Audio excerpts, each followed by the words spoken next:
I'm Mark Bryan, Commercial Director for County Confectionery here in St Ives, Cornwall. I've a very fond memory of my very first Easter egg, and of course that was when my father brought home Easter eggs that we made here at Counties for me and my sisters. I joined the company to help take it through to the next generation. Being based in Cornwall, you could say that we are the first and last Easter egg producer in the UK. I don't see it as a job at all. So we've been producing Easter eggs for over 20 years, but this year we're really excited to be starting to work with the Co-op for the first time. We're going to be making 180,000 Easter eggs just for the Co-op, and that's going to be made using nearly 40 tonnes of Fairtrade chocolate. So we also like to source locally wherever possible. And we find novel ways of applying artisan skills on a large scale to the look and feel of our eggs.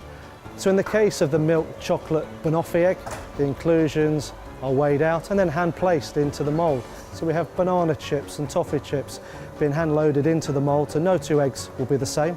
The mould then moves along to our artist equipment, which then decorates with a splat around the egg, which secures the inclusions in place. The egg will then move along through the skimmer. We want the chocolate to be slightly tacky but not firmly set. The moulds then pass through the depositor, and this is where we add the milk chocolate to the shell of the egg.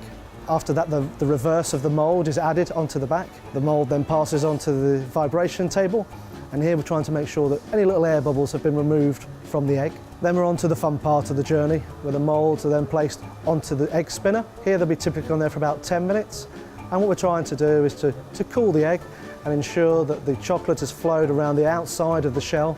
Make sure we've got a nice, even thickness around the shell. The moulds are removed and sent on the final journey. At the end of the cooling tunnel, the moulds are removed and the eggs are fully set. Whilst the number of eggs that we produce may have increased significantly, we still maintain those core values of quality and taste, texture. Easter is another great time in the year that brings family together, brings people together. I'm really proud to be producing something that you can buy for a colleague, buy for a friend, and enjoy the fun of chocolate.